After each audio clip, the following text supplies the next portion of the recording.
महाराष्ट्रात जवळजवळ 16 जिल्ह्यामध्ये पक्षाच्या कामासाठी काही ना काही प्रवास माझा सुरू आहे। त्यातला एक भाग म्हणून जळगाव शहर आणि ग्रामीण या 2 जिल्ह्यातील प्रमुख पदाधिकाऱ्यांची माझी बैठक झाली। त्यानिमित्ताने आपल्या सगळ्यांना भेटण्याचा सुद्धा योग आला, त्याबद्दल मनापासून समाधान वाटतंय। खरं तर राज्य सरकारच्या काय काय गोष्टी मांडाव्यात अशी स्थिती आहे। माणसाला जगवणारे नाही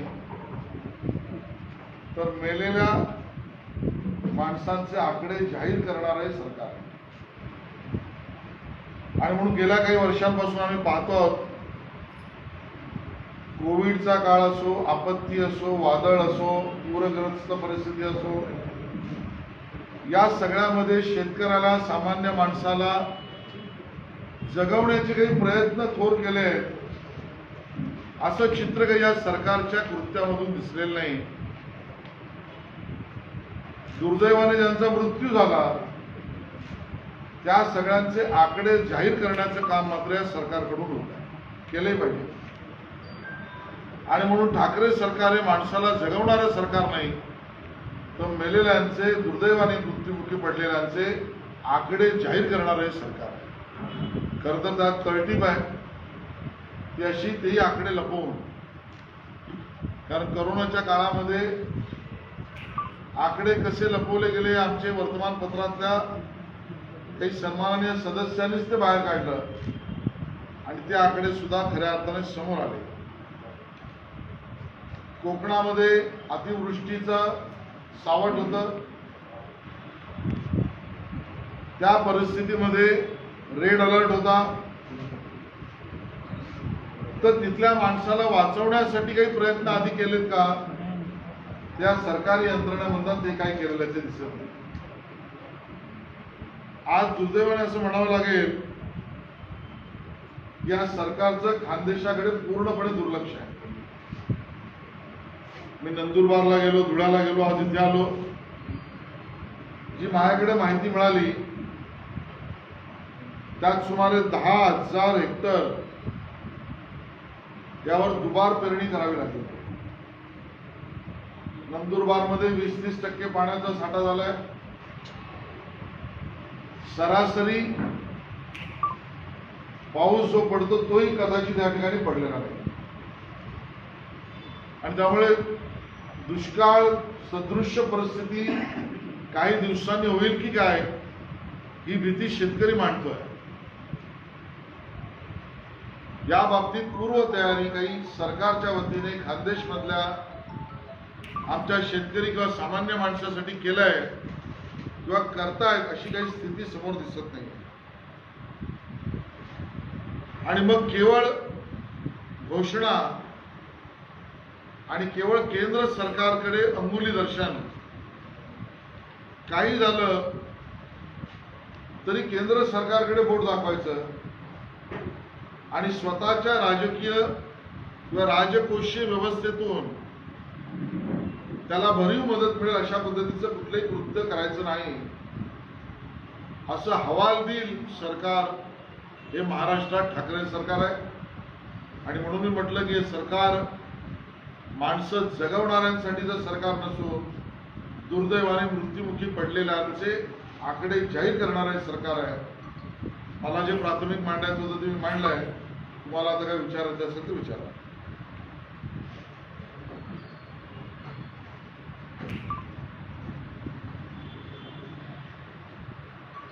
साहेब, सातत्याने आम्ही बघतोय भाजपाचे नेते जळगावात येऊन जात आहे, भाजपाचे नेते जळगाव शहरात येऊन जात आहे, परंतु गिरीश महाजन जे आपले नेते आहेत, स्थानिक नेते आहेत, ते कोणत्याही कार्यक्रमाला किंवा पत्रकार परिषद बैठकांना येत नाहीयेत। काय कारण असेल? त्यांना बाजूला केलं जातं असं चर्चा आहे। गिरीश भाऊंना बाजूला करण्याचा विषयच नाही। गिरीश भाऊच्या नेतृत्वामध्ये खानदेशामध्ये पक्षाचं काम आम्ही करतो आहोत। राज्यस्तरावरच्या काही ना काही कार्यक्रमांमध्ये ते असतील, त्यामुळे असं झालं असेल तर मी त्यांना नक्की कळवेन तुमची सूचना की त्यांनी यावं। तर त्यांच्याकडून नाशिकची पण मध्यंतरी जबाबदारी काढून घेण्यात आली होती आणि परत आता हे सगळं दिसतंय। असं कुठलाही निर्णय त्यांना कमी किंवा बाजूला करण्याचा पक्ष घेऊच शकत नाही. किंबहुना तुम्ही बघितलं असेल तर कोकणामध्ये आणि पश्चिम महाराष्ट्रामधल्या पूरग्रस्त परिस्थितीमध्ये तिथल्या लोकांना मदत कार्याचा अनुभव त्यांचा असल्यामुळे तिथेही विरोधी पक्षनेत्यांबरोबर ते गेले होते. त्यांना राज्यात प्रमोट केलं जात आहे का मग? आता ते देवेंद्रजी आणि चंद्रकांत दादा पाटील होते. राज्यात ते फिरताय खरं आहे, पण स्थानिक पातळीवर कुठेही दिसत नाही. याचं कारण काय आहे? नाही, असं मला माहिती नाही, नेतृत्व बदलायचं काही स्थानिक नेतृत्व याची मला बदलायचं माहिती नाही. नेतृत्व स्थानिक बदलणार नाही, राज्याचं बदलणार नाही. आम्ही सामूहिक नेतृत्वात त्यांचंही नेतृत्व आहे. राज्यपाल कोश्यारीच्या संदर्भामध्ये विरोधी पक्षाच्या वतीने टीका केली जाते. नवाब मलिक म्हणतात की भाजपला फॉर्म जात आहे किंवा त्यांचा हस्तक्षेप केला जातो आहे. तुम्ही कसं बघताय? नवाब मलिक हे स्क्रिप्ट त्यांच्या मालकाने लिहून दिल्यानंतर तसं बोलतात. त्यांचा ह्याच्यातला अभ्यासही नाही.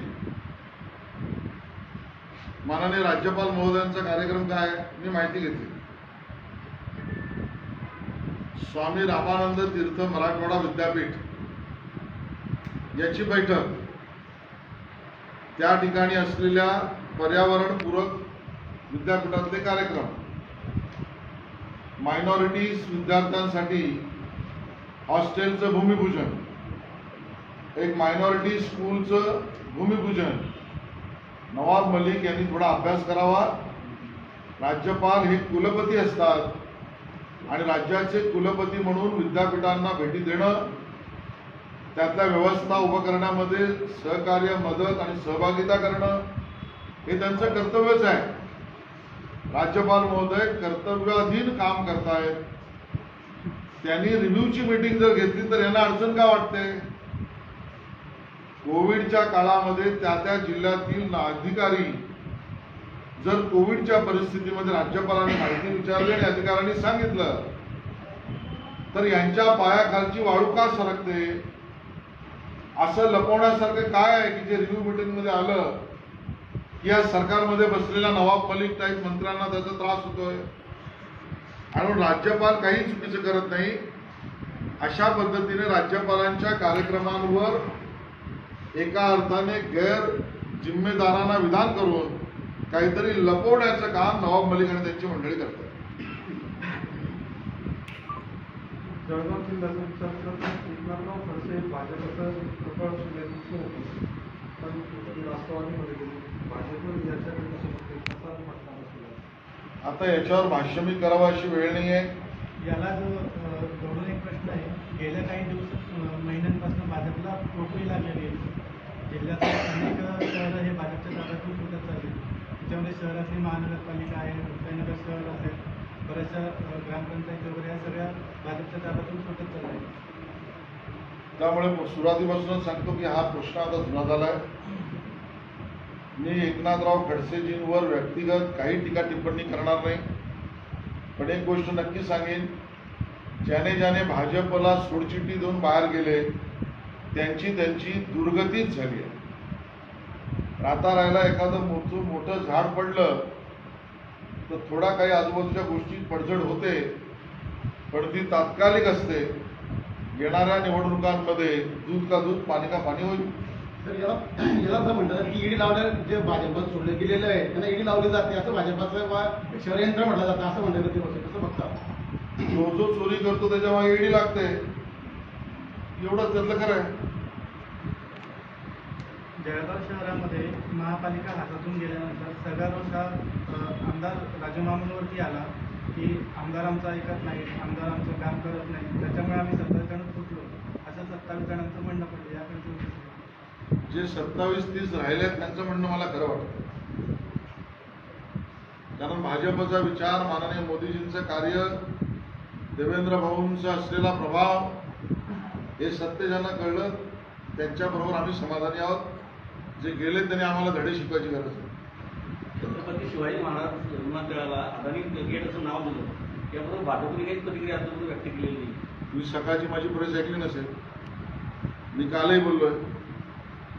पहिल्या प्रथम तर छत्रपती शिवाजी महाराज आंतरराष्ट्रीय विमानतळ हे नावच मुळी भारतीय जनता पक्षाने दिलं. स्वर्गीय प्रमोद महाजन यांनी त्यासाठी सर्वस्वी प्रयत्न केले. भाजपची भूमिका स्पष्ट आहे. छत्रपती शिवाजी महाराज आंतरराष्ट्रीय विमानतळ हे नाव बदलणं, कमी करणं, त्याचा अपमान करणं, त्याच्यात अजून काही अटी शर्ती बदलणं हे भाजपला मान्य नाही. असं जो करील त्याच्या विरोधातच भाजप आज आहे, उद्या आहे आणि परवाही राहील. सवाल तो नाही आहे. सवाल हा आहे की नवी मुंबई असेल किंवा मुंबई एअरपोर्ट असेल, हे अदानीला हस्तांतरण करण्याचा ठराव या ठाकरे सरकारने कॅबिनेटमध्ये केला. मग तो अदानीला हस्तांतरित करताना अशा कुठल्याही अटी शर्ती त्यांनी टाकलेल्या दिसत नाही की ज्यामुळे की बाबा छत्रपती शिवाजी महाराज आंतरराष्ट्रीय विमानतळ हे नाव कमी होता कामा नये. अशी कुठली अट शर्त हा ठराव मंजूर करताना ठाकरे सरकारने का नाही घातली? ती न घालण्यामागे काही कारण आहे का? अशी अट न घालण्यासाठी कोणाचा दबाव होता का? आणि त्यामुळे असे ठराव दिवसा पास करायचे आणि रात्री मात्र ज्यांना तो ठराव पास करून दिला त्या लोकांना रात्री मागच्या दरवाजात भेटायचं. हे धंदे शिवसेनेने राष्ट्रवादीचे आहेत. जर अदानीने छत्रपती शिवाजी महाराजांच्या नावाचा अपमान केला असेल तर तो चुकीचाच आहे. राज्य सरकारने हिंमत घेऊन त्याच्यावर कारवाई करून दाखवावी. जे नवाब मलिक बोलतायत त्यांना माझं आव्हान आहे, सरकार तुमचा ठराव तुम्ही मंजूर केलात, भाजपचं समर्थन आत्ताच आहे, कारवाई करून दाखवा. तुम्ही कारवाई करणार नाही, बाहेर बोर्ड फोडून दाखवणार आणि मग दबाव टाकून कोणाला तरी टक्केवारीचं आंदोलन करणार. हे सगळं टक्केवारीचं आंदोलन आहे. सर, गेल्या काही महिन्यांमध्ये महामंडळाची जी परिस्थिती आहे ती फार बिकट झालेली. म्हणजे बसेस ज्या आहेत जवळजवळ एक्सपायर बसेस चालवल्या जातात. एसटी महामंडळ आणि बसेस एक्सपायर चालवल्या जात आहेत. त्याच्यानंतर कोणी जर त्याच्याविषयी बोलायला लागलं तर त्यांना दंड दिला जातो. परिवहन मंत्री त्याला तुम्ही कसं सांगता? परिवहन मंत्री राज्याला आहेत की नाही हा प्रश्न आहे. आणि कोणीतरी म्हटलं ते खरं आहे की परिवहन मंत्री आता परिवार मंत्री म्हणून काम करतात, एका परिवाराची सेवा करतात. एसटीतल्या कर्मचाऱ्यांनी या अगदी पुरात सुद्धा त्यांची जी बिचाऱ्यांची अवस्था झाली हे सगळं दुःख राज्य सरकार पाहत आहे असं दिसत नाही. जुन्या एसटी परत परत चालवल्या जात आहेत, पगार वेळेवर होत नाहीये. 2 महिन्यापूर्वी तर पगार दिले आणि ते पगार आम्ही तुम्हाला ऍडव्हान्स दिले तसं समजून पुन्हा काढून पण घेतले. इतका होंगसाळ कारभार एसटी महामंडळाचा दुर्दैवाने चालू आहे. आणि या सगळ्यावर विधानसभेत चर्चा करायची तर विधानसभेचं अधिवेशन सरकार 2 दिवसाचं ठेवतं. याचा अर्थ आहे ना, चर्चा नको, कर्मचाऱ्यांना त्या ठिकाणी मदत मिळावी अशी प्रक्रिया नको आणि वर स्वतःची नोकरी जाईल अशा भीतीने तो कर्मचारी चेपला नाडला गेला पाहिजे. याच पद्धतीची भूमिका हे सरकार घेत आहे. जनते त्याच्या विरोधात आम्ही आवाज उठवत राहू. मनसेसोबत युती संदर्भात काय? बिलकुल नाही, युती होणार नाही आता. बिलकुल नाही, सर, भाजप आणि राष्ट्रवादी चर्चा सुरू आहे. बिलकुल नाही. एमपीएससीच्या बाबतीमध्ये एक प्रश्न आहे सर. अजितदादांनी मागच्या आठवड्यात पुणे सत्याग्रह परिषद घेत सांगितलं होतं की 8 दिवसामध्ये निर्णय घेतला जाईल.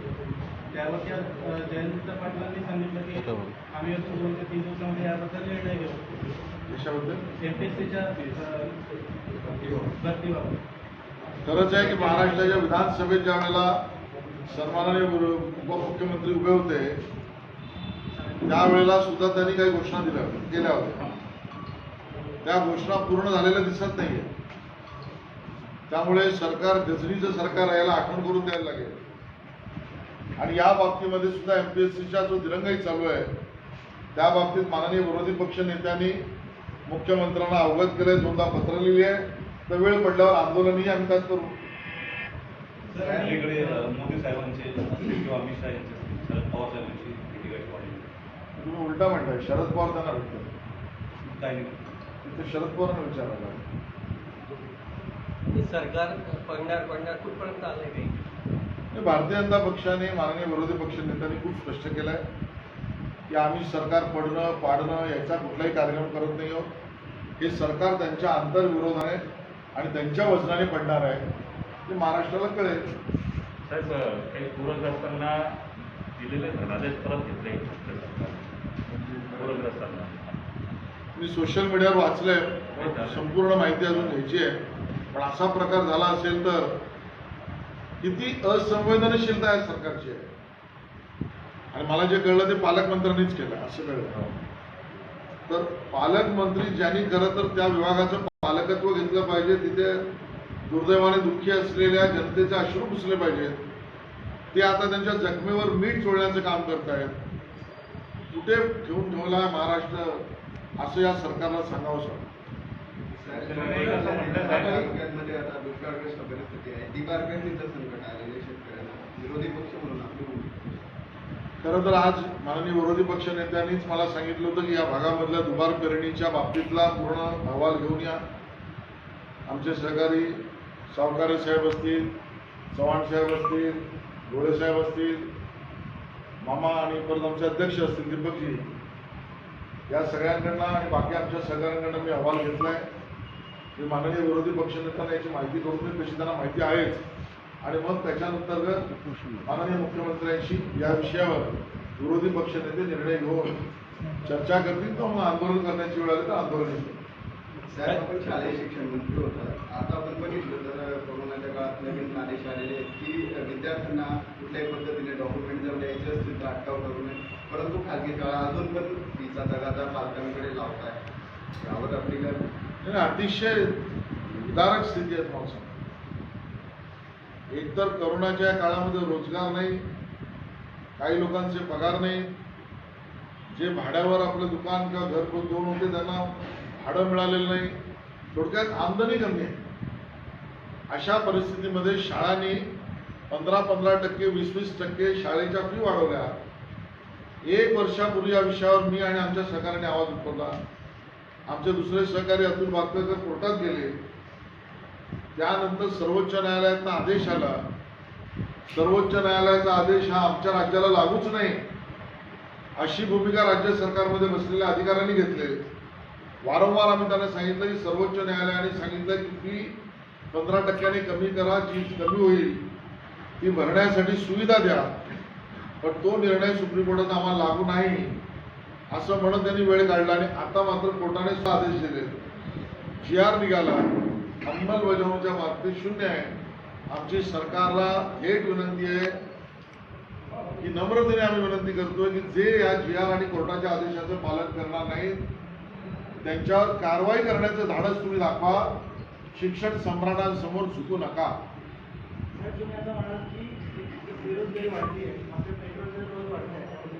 राज्य सरकारने 42% कर त्यातला कमी केला पाहिजे, ही आमची मागणी.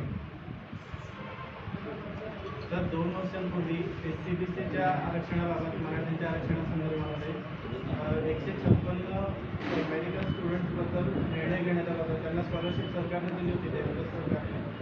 त्याच्यानंतरच्या काळात आताच्या सरकारने त्यांना स्कॉलरशिप दिली नाही, शिवाय त्यांची ॲडमिशन सुद्धा केलेली आहे. SCBC अंतर्गत आणि खरं तर मराठा आरक्षण ते फर्स्ट इयर सेकंड इयर त्यांचं झालेलं आहे. आणि हा निर्णय मुळी माननीय देवेंद्र फडणवीसच्या सरकारमध्ये कायदा सर्वानुमते संमत करून घेतला, त्याचं इम्प्लिमेंटेशन झालं. सर्वोच्च न्यायालयामध्ये सरकार बदलल्यावर आम्ही हरलो कसे, हाच मुळात प्रश्न आहे सरकारला. जे मुंबई उच्च न्यायालयात टिकलं फडणवीस सरकारच्या काळात, जे सर्वोच्च न्यायालयात फेटाळलं गेलं नाही, ते सरकार बदलल्यावर सर्वोच्च न्यायालयात का फेटाळलं गेलं, यामध्ये केवळ निष्काळजीपणा ठाकरे सरकारचा दोष आहे. आणि सर्वोच्च न्यायालयाने जे सुद्धा आदेश दिले ते माझ्या माहितीप्रमाणे एका तारखेपर्यंतच्या कट ऑफ डेट प्रमाणे दिले आहेत. याचा अर्थ त्या तारखेच्या अगोदरचे सर्व घेतलेले फायदे असलेल्या विद्यार्थ्यांना ते द्यावेच लागतील, हा त्याचा अर्थ आहे. राज्य सरकारने सुप्रीम कोर्टाच्या आदेशाचं पालन करावं असं आमची त्यांना विनंती आहे. साहेब, भाजपच्या काळात सत्तेमध्ये शेतकऱ्यांना कर्जमाफी दिली होती, परंतु नवीन सरकारच्या काळामध्ये जे भाजप सरकारच्या काळातले शेतकऱ्यांना राहून गेलेले होते कर्जमाफीच्या योजनेपासून वंचित होते अशांना वगळलेलं आहे. भाजपाने याच्यावर काही भूमिका घेतलेली नाही आता. महाराष्ट्राच्या विधानसभेमध्ये प्रति विधानसभा भरून विरोधी पक्षनेते देवेंद्र फडणवीस आणि सुधीरभाऊ मुनगंटीवार यांनी हा प्रश्न उपस्थित केला. सभागृहात बोलू द्यायचं नाही, बोलू दिलं नाही म्हणून विचारायला जर गेलं तर निलंबनाची कारवाई करायची. मग प्रति विधानसभा करून त्या ठिकाणी जनतेचा प्रश्न आम्ही उपस्थित केला. खरं तर ठाकरे सरकारांनी आणि मुख्यतः मुख्यमंत्री महोदयांनी याचं उत्तर दिलं पाहिजे की कर्ज माफी नाही, मी कर्ज मुक्ती करीन असं त्यांनी म्हटलं. मी 7/12 कोरा करीन असं त्यांनी म्हटलं. स्वतःचीच घोषणा स्वतःच फिरवणारे महाराष्ट्राचे पहिले मुख्यमंत्री आम्ही बघितलेले. तर त्यांनी काही दिवसांपूर्वी स्टेटमेंट केलं होतं मुख्यमंत्र्यांनी, आम्ही पॅकेज आहे करत नाही, थेट मदत करतो. त्याबाबत म्हणूनच मी अगोदरच्या प्रेसमध्ये म्हटलं स्वतःचा शब्द फिरवणारे मुख्यमंत्री आहेत. ते दौरा करायला गेले त्यावेळेला म्हणाले पॅकेज मी जाहीर करत नाही, मी मदत करतो. आणि आज जे पॅकेज दिले ते पंचनामे आणि संपूर्ण माहिती घेण्याआधी केलाय. याचा अर्थ नुकसानीची पूर्ण माहिती न घेता पॅकेजची पब्लिसिटी करण्याचे त्यांनी काम केलेलं आहे. साहेब, पूरग्रस्तांसाठी जी मदत केली आहे त्यावर विरोधी पक्ष देवेंद्र फडणवीस यांनी आक्षेप घेतलेला आहे. म्हणजे हे खूप कमी पॅकेज आहे. बरोबर, मी तेच म्हणतो. चला ठीक आहे. गुलाबराव पाटील यांनी असं बोललेलं आहे, गुलाबराव पाटील यांनी असं बोललेलं की पंकजा मुंडे नाराज आहे, त्यांनी शिवसेनेमध्ये प्रवेश करावा, पहिला ऑफर देणार याकडे आपण बघा, असं मी कोणाला व्यक्तिशः बोलणार नाही. गुलाबराव आमचे मित्र आहेत, पण दुसऱ्यांच्या मुलाकडेच बघण्याचं त्यांचं दृष्टिका लागलेली आहे. स्वतःच्या ताकदीवर काहीतरी उभं करा अशी मी त्यांना विनंती करेन. जर लसीकरणाच्या संदर्भामध्ये राज्यामध्ये लसीकरण तुटवडा खूप प्रमाणात आहे. मुंबई असो, जळगाव असो किंवा नागपूर असो, म्हणजे राज्यातला कुठलंही शहर किंवा जिल्हा असो तिथं 2 दिवस चालतं, 3 दिवस बंद असतं, 2 दिवस चालतं, 3 दिवस बंद असतं. मला वाटतं नियोजनाचा अभाव. राज्य जर देशात क्रमांक 1चं लसीकरणाचं राज्य झालं तर या लसी आसमानामधून आल्या नाहीत, तर जमिनीतून उगवलं नाही. केंद्र सरकारने दिलेल्या मुक्त लसीच आता चालू आहे. त्यामुळे जे लसीकरण झालं आणि ज्याच्यामधनं जनतेला एका अर्थाने स्वतःचं संरक्षण करता आलं त्याचं पुण्य मोदीजींकडे जाऊ नये म्हणून त्याच्या विरोधात